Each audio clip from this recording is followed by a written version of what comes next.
O que acontece, e visto do ponto de vista da conservação da natureza, é que o solo não é visto como um habitat que é cheio de diversidade.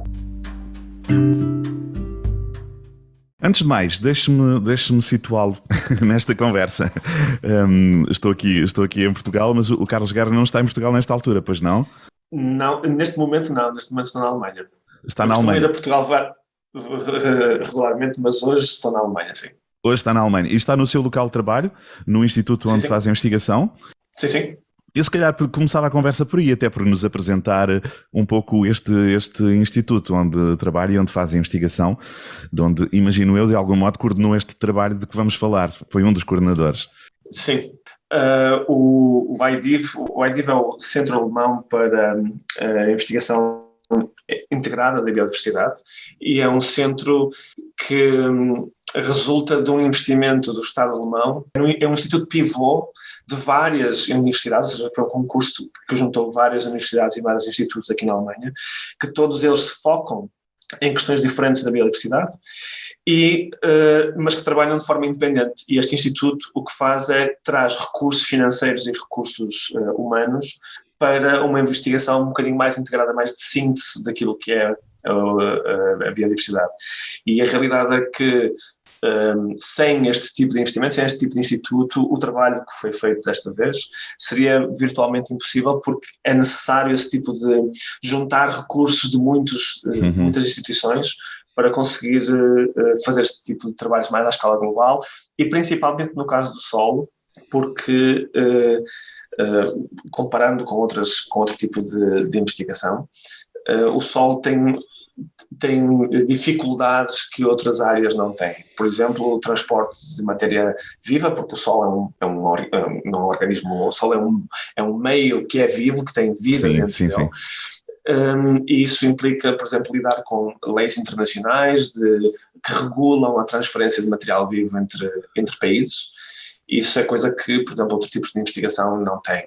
Esse conceito de organismo vivo é um conceito muito, muito interessante em relação ao solo. Tendencialmente é assim uma espécie de, poderia dizer, é o organismo vivo um bocadinho posto na sombra quando se fala de biodiversidade, conservação da natureza. Totalmente. Embora haja um Dia Internacional dos Solos, já falei nisso noutras conversas, e haja alguma atenção, porque a comunidade científica tem grandes especialistas, investigadores, como é o seu caso, dedicados ao solo, mas as questões do solo continuam ainda muito na sombra, não é, Carlos? Sim, é necessário separar um bocadinho duas realidades. O solo em si não está escondido da investigação, nem da ação política, por exemplo. O que acontece é que o solo, hoje em dia, é entendido como um recurso, por exemplo, que nos permite dar fertilidade à produção agrícola, por exemplo. Uhum. O que acontece, e visto do ponto de vista da conservação da natureza, é que o solo não é visto como um habitat que é cheio de diversidade. Isso é verdade. Ou seja, desse ponto de vista, e aí é onde vem o artigo que nós publicámos agora recentemente, que é dar ao solo, ou seja, dar ao solo a competência que necessita para que outros organismos do Estado, estou falando do Estado português, por exemplo, não só o Ministério da Agricultura, como o Ministério da Conservação da Natureza e das Florestas, como outros, possam olhar para o solo como um espaço onde organismos e vida existe e que é necessário protegê-la da mesma forma que se protege outras coisas. Sim, outras espécies, exatamente, sim. Ou seja, o solo está um pouco no fim da linha quando se decide se é que há uma escala de intervenção e de proteção, o solo fica um bocadinho lá para o fim da linha, é? Na verdade, nem sequer isso. Ou seja, nem sequer isso, Carlos? Sim, do ponto de vista da proteção das espécies que existem no solo, nem sequer isso. Uma análise recente que nós fizemos essa análise aqui na Alemanha, mas é reproduzível para outros países, pelo menos europeus. O solo é sempre entendido como, por exemplo, quando se fala de proteção do solo, fala-se da proteção contra a erosão. Nunca se fala de proteger uma espécie em particular ou de ter medidas que se possam implementar para proteger uma espécie ou um conjunto de espécies do solo. E isso é válido aqui como é válido em Portugal. Ou seja, se falar com qualquer pessoa do Instituto de Conservação da Natureza e lhe perguntar se existe alguma área protegida ou alguma ação para proteger alguma espécie endémica de minhocas, em Portugal, eles provavelmente vão se rir na sua cara. Mas, o que é triste. Pois, percebo. E sobretudo também há aqui um outro problema, não sei, porque quando se fala nas novas culturas e se implementam novas culturas, a primeira coisa em que se intervém é alterar o solo, ou criar solos onde muitas vezes, se calhar a biodiversidade é completamente ou quase totalmente desprezada, porque a primeira intervenção é no solo, não é? Exatamente. Não, perfeitamente. Há uma colega em Portugal, a Susana, que trabalha muito com fungos e parte do trabalho, ou a parte das pessoas que investigam as comunidades de fungos é perceber como é que elas podem recuperar um solo sem a necessidade de outro tipo de intervenção de gestão do solo.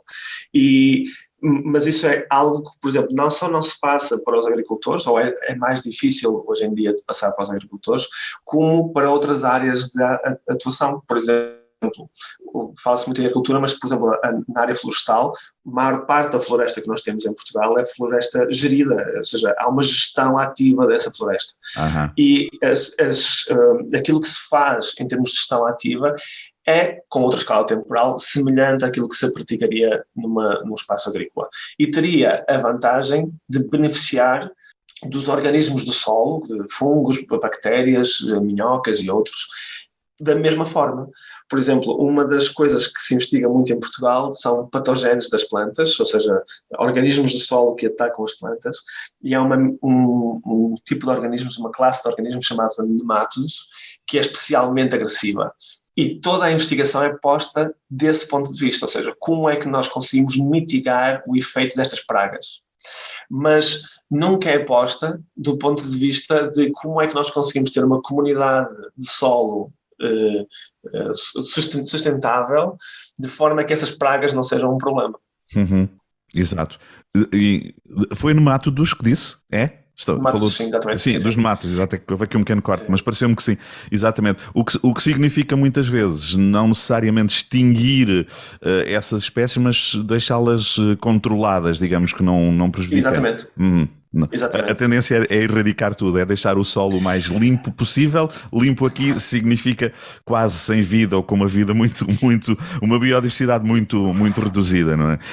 Sim. O pretexto, como o Carlos Guerra já há pouco disse, para estarmos aqui a conversar, tem a ver com este estudo. Eu quando comecei a ler algumas notas sobre o estudo, fiquei um pouco agradavelmente surpreendido. Este é um estudo mundial, um estudo publicado na Nature, neste mês de outubro, suponho eu, agora já sim. Há pouco tempo, não é? 10 mil observações de indicadores de biodiversidade, cá estão os invertebrados, os fungos, os protistas, bactérias, arqueias, em 615 amostras de solos de todos os continentes. Isto é um estudo de grande fôlego e que, ao mesmo tempo, imagino eu, Carlos Guerra dá um retrato muito interessante e muito global. Portanto, não foi só estudar uma região ou um país. Que estudo é este? Apresente-nos melhor este trabalho. E não sei se o estudo se foi alargando ou de imediato quem o decidiu que a escala tinha que ser esta para que o estudo tivesse valor, peso, digamos assim. Este estudo tem uma história longa. Este trabalho não começou comigo, começou com uns colegas meus em Espanha e começou há cerca de 10 anos atrás. E a razão pela qual tem essa história longa é que recolher estas amostras todas não é uma tarefa simples. Na verdade, hoje em dia nós temos um projeto novo chamado SoilBond, que é uma rede global de monitorização do solo, onde nós tentamos fazer isso de uma forma um bocadinho mais sistemática. Mas há 10 anos atrás isso não existia. E os meus colegas na altura na Universidade de Madrid, iniciaram uma tarefa de recolher solo à escala global, falando com pessoas. E apesar de nós estarmos a falar de solo, como pode ver, nós temos uma lista enorme de coautores e a razão para isso é porque, apesar de ser um estudo acerca de solo, é um estudo que só é possível com pessoas e pessoas interessadas em fazer este tipo de investigação. E nós encontramos essas pessoas em todos os sítios e em todos os continentes, como acabou de dizer. Então, há 10 anos atrás, esse trabalho de contactar gente, de perceber até que ponto é que seria possível fazer este trabalho começou. Os solos foram sendo recolhidos ao longo do tempo e hoje em dia nós temos a capacidade de fazer este tipo de análise porque temos ao mesmo tempo os solos, temos a informação que é extraída desses solos e temos as técnicas de análise espacial e estatística que nos permitem trabalhar com essa informação. E o que este estudo tenta contar é a história que já é contada há décadas para as plantas e para os mamíferos, de onde é que estão estes sítios na Terra que são tão especiais que nós deveríamos olhar para eles com atenção, mas onde é que eles estão para os solos, onde é que estão as zonas do mundo que têm a maior diversidade de fungos, onde é que temos as zonas do mundo onde temos, de onde dependemos mais enquanto sociedade, porque dá-nos muitos serviços a nós, e nós tentamos explicar isso com este trabalho. Daí a tal designação de hotspot, não é? Que vocês chamam estes lugares onde a diversidade tem riqueza e que precisam de intervenção. Gostava de perceber melhor, não sei se nos pode até dar alguns exemplos de como é que estas amostras foram recolhidas. Que critérios é que foram seguidos? Cada país tem características geográficas diferentes, geológicas, de biodiversidade, entre a Ásia, a América do Norte e a Europa. Vocês têm um país à vossa frente, os investigadores, não é? Quais foram os critérios para ir buscar aquele bocado de solo? E já agora gostava de saber também o que é que foi? Foi um bocadinho de terra, uma caixinha de terra? Foi mais do que isso? Nós hoje em dia nós temos métodos muito mais standardizados e deixa-me já dizer que, por exemplo, apesar de eu estar a dizer que Portugal também tem, ou seja, o espelho que lhes estava a contar também se aplica a Portugal, a verdade é que há cerca de 1 ano e meio foi financiado um trabalho em Portugal de recolha de solos seguindo os mesmos, ou seja, protocolos standardizados e para fazer uma caracterização, foca-se apenas no norte de Portugal, mas vai fazer uma caracterização bastante completa daquilo que é a diversidade do solo para o norte de Portugal. Mas o trabalho que nós fazemos, neste caso, recolhemos o que se chama o topsoil, que é basicamente os primeiros 10 centímetros em profundidade de solo, e é isso que está aqui representado. Os solos são muito maiores do que isso, não é? Sim, agora fiquei surpreendido. Só 10 centímetros? Só 10 centímetros, exatamente. Só os primeiros 10 centímetros de solo é que são recolhidos, e são recolhidos vários subamostras numa determinada área, e dessas subamostras é recolhido o equivalente a 1 litro de solo. É mais fácil pensar assim. Sim. É como se fosse uma garrafa de 1,5 litro de solo, é esse equivalente de solo que nós recolhemos. E a partir desse equivalente de 1,5 litro de solo, são feitas dezenas de análises, sejam elas do ponto de vista de extração de DNA do solo, sejam elas, por exemplo, verificar qual é que é a respiração que o solo tem, ou seja, de que forma é que as bactérias no solo estão a libertar CO2. E isso é tudo feito desse mesmo 1,5 litro de solo. Como é que nós selecionamos estes locais? Estes locais são selecionados com base na experiência e no know-how que os nossos colegas no mundo inteiro têm. E também na capacidade que essas pessoas têm de mostrar. Porque nós vemos isto do ponto de vista português, não é? Nós temos, apesar de nos queixarmos muito, temos um país que é fácil de aceder, é seguro de aceder, tem a nossa relação com as instituições é pacífica, mas se estiver a falar no Congo, se calhar a realidade não é essa. Se calhar para o investigador ir fazer uma amostra de solo precisa de contratar um carro com uma equipa de segurança para o levar a um local para fazer uma amostra. Percebo isso, claro. E essa é a realidade que nós temos. Este estudo foi feito com amostras recolhidas já a pensar neste estudo, ou vocês, em alguns casos, por exemplo, trabalharam com amostras que já tinham sido trabalhadas por equipas locais, por investigadores locais, ainda sem pensar neste estudo? Este estudo foi todo ele feito com amostras que não foram pensadas para este estudo. Sim. Este estudo emerge de uma necessidade que existe hoje de introduzir no discurso político informação, porque muitas vezes nós chegamos nós chegamos ao Instituto de Conservação da Natureza e dizemos é preciso conservar, e eles dizem-nos onde. E muitas vezes a resposta é não sei. Por isso, este estudo surge dessa necessidade. O que acontece hoje em dia é que, fruto do trabalho de muitos investigadores, quer na Europa, quer em outros espaços do mundo, hoje em dia o mesmo grupo de pessoas que está a ver aqui, estendido a algumas centenas mais, nós temos um grupo de 600 investigadores, neste momento à escala global, que sistematicamente vai monitorizar os solos, já começou este ano, e nos próximos 10 anos vai haver uma amostra sistemática de solos para fazer, ou seja, com o mesmo objetivo, mas agora de uma forma muito operacional. Sim. Monitorizar, neste caso, não recolher amostras, mas investigar no local, é? Não. Ou continua a recolha de amostras? É necessário levá-las para laboratório, analisar os seus valores de biodiversidade, por exemplo? Isso é feito em laboratório ou pode ser feito no local? Pode ser feito no local. Qual é que é o problema? Métodos diferentes, países diferentes, reagentes diferentes, obtêm resultados diferentes. O que é que nós estamos a fazer neste momento? Estamos a fazer uma combinação dessas duas situações. Nós temos amostras, este ano nós recolhemos mais de 1000 amostras de todo o mundo, elas vêm todas para Leipzig, onde eu estou, e depois são distribuídas por 20 laboratórios diferentes, em que cada um faz uma determinada análise para todas as amostras. E dessa forma standardiza o processo completo. Faz uma análise, portanto, com o mesmo padrão, com os mesmos métodos. Exatamente. Imagina que está a medir o pH do solo, vamos por assim. Faz a mesma análise para todas as amostras.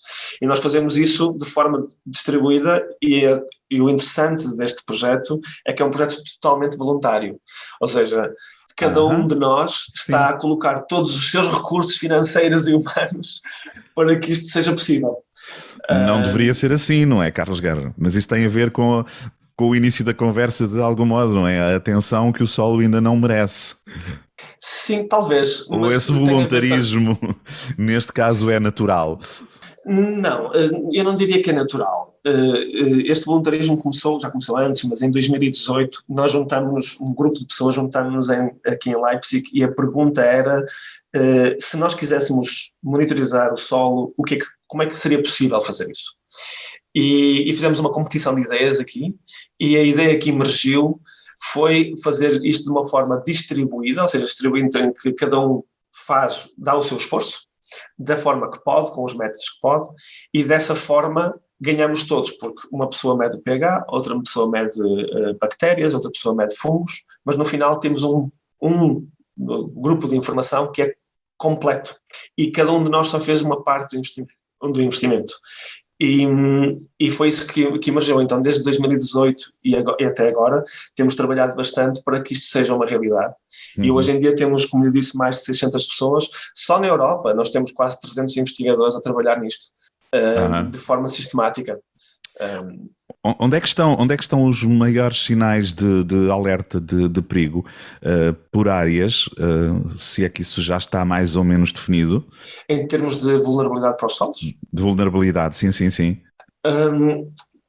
Aí temos que ver de duas formas. Uma coisa é em termos de espécies, e há um trabalho liderado até por uma colega portuguesa que está a ser feito ao nível das Nações Unidas para identificar dentro dos fungos qual é que é a distribuição e quais é que são as espécies mais vulneráveis. Ou seja, há uma componente que se relaciona com as espécies e há uma componente que se relaciona com as funções do solo, aquilo que nós recebemos como sociedade. E eu diria que, para o caso português, vamos chamar por assim, o principal problema, ou seja, no Alentejo, na zona do Alentejo, que toda a gente fala de desertificação, sim. O Alentejo infelizmente já está de uma forma que a nossa ação sobre o Alentejo tem que ser efetiva, ou seja, o Alentejo seria uma área em que o governo teria que investir recursos consideráveis, mas a área mais vulnerável em Portugal não corresponde ao Alentejo, mas sim ao norte do país. E porque, apesar do norte do país ter muito mais abundância de água, de tudo isso, com as alterações climáticas, essa água vai desaparecer sistematicamente. E os sistemas que estão dependentes dessa água não estão adaptados a situações de seca. Percebo. E o que lhes estou a explicar para Portugal é o que acontece no mundo. Ou seja, todos os sistemas que estão totalmente dependentes da água vão ser os sistemas mais vulneráveis no futuro. Porque no futuro, com o aumento de temperatura e com o aumento da seca, esses sistemas, a capacidade desses sistemas de se adaptarem vai ser mais reduzida. E se não houver medidas efetivas para mitigar estes efeitos ao nível do solo, as plantas não crescem e não há mais habitats. Ou seja, não há mais habitats, não. Estes habitats vão ser diferentes, pelo menos, vamos por assim. Sim, percebo isso. Na informação que, entretanto, me chegou também sobre este estudo, uma das coisas que me surpreendeu, vocês concluíram que nas áreas protegidas, reservas naturais e outras, onde já há conservação da natureza, tendencialmente poderíamos esperar que aí os solos também estão mais protegidos, mas isso não acontece. Parece assim um bocadinho contraditório de vez em quando, não é? Sim, mas não acontece por aquilo que lhe estava a dizer há bocadinho. A questão da água? Ou não? Não tem a ver com isso? Não tem a ver com isso, tem a ver com o facto de que se perguntar a um gestor da área protegida o que é que essa pessoa fez para, percebe? Ou seja, para preservar a biodiversidade do solo nos últimos 10 anos, não vai haver nenhuma ação. O que está na cabeça desse gestor da área protegida, e não é nada contra eles, parte do problema é a ausência de informação. Exato. Mas esse gestor da área protegida assume que se proteger uma floresta está a proteger a biodiversidade do solo nessa floresta. E não é necessariamente assim. Ou seja, é necessário haver medidas que realmente se foquem naquilo que é preservar a diversidade debaixo do solo, da mesma forma que é necessário medidas específicas para proteger o lobo, ou para proteger a águia, ou proteger, a petarda. É necessário medidas específicas para proteger e para preservar o habitat dessas espécies. A mesma coisa aplica ao solo. Percebo isso. Então há um caminho complicado pela frente agora, que é fazer chegar essa informação e sensibilizar os destinatários dessa informação da importância de cuidar dos solos, de olhar para os solos de outra maneira, de intervir na sua proteção, regeneração. Este caminho é complicado, Carlos Guerra, não é? Mas vocês sabem por onde é que querem ir e a que portas devem ir bater? Sim, o caminho, mais do que complicado, eu não diria que é complicado, eu diria que o caminho implica que nós passemos de uma investigação mais básica, que é o que nós publicamos aqui neste artigo, que se refere a padrões gerais de diversidade, para uma investigação mais prática em que possamos informar, por exemplo, os gestores da área protegida, que tipo de ações é que realmente específicas para a realidade deles, é que realmente podem proteger ou não este tipo de habitats. Porque eu confesso que, pelo menos olhando para o que está a acontecer aqui na Alemanha, e não quer dizer que aconteça noutros sítios, por causa desta atenção que é dada aos solos, neste momento, de repente criou-se um Instituto de Proteção do Solo. E esse Instituto de Proteção do Solo tem esse enfoque completamente prático de informar agricultores, gestores florestais, gestores de áreas protegidas, que ações é que são prioritárias para eles. E isso vem muito, ou seja, vem muito de levantar a atenção ao nível do solo, mas também vem muito da ação política, de ver isto como um recurso, e o problema aqui na Alemanha é que eles estão cheios de medo de perder isto como recurso. E então estão-se a tentar preparar. Não é? Claro. Nós precisaríamos de ações semelhantes noutros países europeus. Esse instituto, se calhar, é quase o único, o pioneiro no mundo, não? Um instituto especificamente dirigido para essa área, para essas preocupações. Eu não lhe sei dizer isso, não lhe sei dar essa resposta. Sim, aqui, para a realidade que eu conheço, eu não conheço muitos, vamos por assim. Em Portugal não haverá. Em Portugal não há. Em Portugal existem institutos, ou seja, departamentos de institutos que se focam nisto. Se focam nisso. Mas, não existe... mas talvez fosse interessante criar uma espécie de especialistas ou de investigadores, de gente, técnicos mais atentos a esta área, que, por exemplo, no caso das zonas de proteção da natureza, quando se analisa a intervenção num determinado espaço, esta perspectiva também estivesse lá. Ou começasse a estar, se calhar em alguns lados nem está, ou estivesse lá e se calhar de uma forma mais intensa, poderia ser por aí também, não é? Precisamos de especialistas do solo, de algum modo. Sim, precisamos de especialistas do solo, mas também precisamos de sensibilização a todos os níveis. Porque, por exemplo, o projeto que eu estava a falar, que está neste momento a decorrer em Portugal, quando as licenças para a amostragem de solo foram solicitadas, ninguém percebia muito bem o que é que nós estávamos a falar. Porque é que nós precisávamos de uma licença para recolher solo quando era só solo? Ou seja, vocês podem recolher o que quiserem, foi o que nos disseram. E nós é que tivemos que explicar apesar de depois ser mais difícil para nós depois ter as licenças, mas nós é que tivemos que explicar que nós íamos recolher solo sim, mas íamos recolher toda a biodiversidade dentro desse solo e tivemos que mostrar o que era. Exatamente. E eu já estou a imaginar o que é que poderá ser quando alguém quer intervir numa determinada zona, até para criar uma plantação ou recuperar uma floresta, alguém dizer, mas atenção que temos que olhar para o solo e, portanto, não podemos avançar por aqui porque o solo vai ser prejudicado. E muita gente vai fazer uma cara estranha também, não é? Sim, é a mesma cara estranha que se construir um edifício qualquer e lhe aparecer um arqueólogo a dizer que você tem que parar a construção. É uma bela imagem, percebi. É a mesma coisa. Aparece um arqueólogo a dizer você tem que parar a construção porque há aqui um objeto qualquer que é necessário investigar. É a mesma coisa. Claro. Sendo que aí estamos a recuperar o passado, mas aqui estamos a olhar para o futuro, não é? Porque se um solo morre e é completamente degradado, não é propriamente substituível, não se vai buscar a outros lados, imagino eu, e coloca-se ali um solo vivo, não é assim tão... Não é assim... Não por uma razão, porque uma coisa que ainda não mereceu muita atenção, há gente a estudar, mas ainda não, esse sim é um problema difícil, que tem a ver com invasões. Se é simples, por exemplo, perceber que uma acácia, como espécie de planta, ou árvore neste caso, tem uma capacidade de invasora muito grande e destrói ecossistemas, existe o mesmo para o solo, ou seja, há fungos, bactérias que destroem ecossistemas porque são invasores. E esse pode ser um problema real, ou seja, ainda não há muita investigação, mas esse pode ser um problema real quando se retira solo de um lado isso leva para outro local. Sim. Exatamente, e se levam todas as espécies com ele, ou seja, leva-se tudo com ele. Repare que nós só mostramos os primeiros 10 centímetros de solo e encontramos milhares de espécies nesses primeiros 10 centímetros de solo. Muitas delas podem ter caráter invasor. Agora imagine que alguém está a retirar solo de um lado, toneladas de solo de um lado, e a colocá-lo no outro para tentar recuperá-lo. Essas milhares e milhões de espécies, milhares e bilhões de indivíduos vão todos com esse solo e realmente podem invadir esse solo novo, esse espaço novo, de formas que nós não queremos. Exato. Carlos Guerra, o que é que se segue agora à publicação deste estudo? Percebi há pouco que é um estudo que, de algum modo, é um caminho, é um princípio de caminho, ainda há muito mais para fazer. Vocês vão continuar a trabalhar sobre as amostras que têm? Vão chegar mais amostras? Qual é o caminho a partir daqui? Neste momento há 2 caminhos. Um caminho é multiplicar a informação de base de estudo por 10, esse é o objetivo. Ou seja, nós já temos, só na Europa, nós já temos quase 3.000 amostras que estamos a analisar, porque felizmente na Europa nós temos, por causa do nosso sistema integrado, nós temos capacidade de fazer coisas que não temos fora daqui.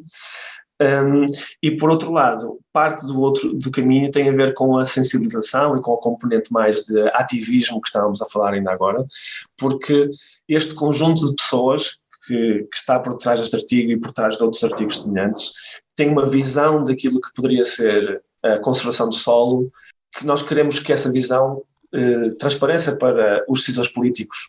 E então, neste momento, nós estamos a trabalhar diretamente com a Comissão Europeia em fazer com que os próximos 10 anos de investigação focada nos solos tenha também esta componente de olhar para o solo como algo vivo e não simplesmente como um sítio onde se faz sequestro de carbono. Porque até para esse sequestro de carbono é preciso bactérias. 90% do carbono sequestrado no solo são organismos vivos. É como se... a lógica aqui é, se olhar para um solo e medir o carbono que existe dentro do solo, 90% desse carbono está vivo. Sim, é como se fôssemos nós a medir o nosso próprio carbono, como se fôssemos fixadores de carbono de alguma forma. E isso é importante transmitir e perceber que as linhas de investigação que se abrirem no futuro têm que ter isso em consideração e nós estamos a trabalhar nesse sentido. Por acaso estava agora a lembrar-me que estou a falar consigo aqui a partir de Faro, tenho aqui à minha frente a Ria Formosa, e é um grande exemplo também do solo da Ria, digamos assim, nessa fixação do carbono. Lembrei-me se vocês também foram para zonas como, por exemplo, a da Ria Formosa buscar o solo da Ria neste caso ou não? As zonas sim, nós temos neste estudo em particular não, mas nos estudos que desenvolvemos sim. porque essas zonas de ria, sim. o que nós temos que garantir é que quando fazemos a amostra, ou seja, estamos na zona de vasa desses sistemas, né? São sistemas ou seja, que têm um ciclo, às vezes diário ou anual, exato, de encher. Então nós fazemos amostras também porque, ou seja, o solo aparece em todos os lados, não é? E a ria é um solo sedimentar, nesse caso em particular, e também faz parte, ou seja, terá a sua própria diversidade, terá a sua própria composição de espécies e terá a sua própria, e aí é que está o problema que estávamos a falar antes, vai necessitar de um conjunto de medidas de conservação substancialmente diferentes daqueles que são necessários no Parque de Peneda Gerês, por exemplo. Exato. Que tem outro tipo de sistemas, outro tipo de diversidade. Claro que sim. Carlos, só para terminarmos, eu normalmente costumo convidar os investigadores para falar um pouco da sua equipa. Perceberam pela conversa que tivemos até aqui que seria uma longa conversa, que é uma equipa muito, muito longa, mas centrando-nos só em Portugal, essencialmente vocês trabalhou, ou o Carlos é um dos coordenadores, trabalharam com a Universidade de Coimbra, com a Faculdade de Ciências? Quais são as instituições em Portugal? Sim. Neste trabalho em particular, nós trabalhamos com a Faculdade de Ciências da Universidade de Coimbra. Centro de Ecologia Funcional, foi? Sim. Sim, com investigadores que na altura estavam aí, entretanto mudaram-se para a Espanha. Sim, 10 anos de estudo, já deu tempo para muitas mudanças. Sim, mas hoje em dia, na verdade, estamos a colaborar mais intensamente com a Universidade do Minho e com o Politécnico de Viana do Castelo, por razões diferentes, mas exatamente por causa deste trabalho que se está a falar que acontece no norte do país, onde nós vamos recolher, estava a dizer que nós recolhemos para este trabalho à escala global 600 e qualquer coisa amostras, nós no norte do país estamos a recolher 450. Muito bem. Que é quase o equivalente daqui, mas para termos uma análise muito mais fina e muito mais, esperemos de nós, interessante do que é a diversidade no norte. Muito bem. Como dizíamos no início, o estudo é relativamente recente, tem 2-3 semanas, por isso não quero errar, na revista Nature, em relação à altura em que estamos a gravar esta conversa. Já tem algum retorno dessa publicação dos vossos pares a nível mundial? Sim. Nós, publicar um artigo numa revista deste género tem uma vantagem, que é muita gente ativamente lê. Sim. E o que nós temos recebido na última semana ou semana e meia são muitas solicitações tanto da informação de base como da informação que nós produzimos, ou seja, dos mapas, da informação toda que produzimos, para que o nosso trabalho possa ser incluído noutros estudos. Uma coisa particular que me chamou muita atenção nos últimos 15 dias foi que não só temos recebido esse tipo de solicitações por parte de investigadores, mas temos recebido este tipo de solicitações por parte de muitas organizações de proteção da natureza, o Estado, ou seja, o organismo de monitorização da biodiversidade do Canadá solicitou-nos esse tipo de informação. Ou seja, para além daquilo que seria o nosso público-alvo, vamos pôr assim, muita gente já nos solicitou esse tipo de informação. Isso é muito bom. E é uma resposta muito positiva àquilo que o Carlos Guerra estava a referir, que era a importância desta informação chegar, sensibilizar grupos, não só ficar fechada dentro do trabalho de investigação, do vosso trabalho de investigação. Isso são muito interessantes esses sinais, imagino. O mundo, Edgar, o mundo é feito de pessoas. Sim. Nós pomos a nossa atenção, pessoalmente pomos a nossa atenção no solo, mas o mundo é feito de pessoas. E se nós não tivermos a capacidade de alguma forma influenciar outras pessoas sobre o valor daquilo que nós estamos a estudar, mais tarde ou mais cedo esse valor dilui-se, porque o valor é dado por nós. Ou seja, eu posso achar que é muito importante o solo, mas se mais ninguém achar, não vai acontecer nada. Pois não. Carlos Guerra, muito obrigado. Continuação de um excelente trabalho. Obrigado. Obrigado. Obrigado. Bom dia.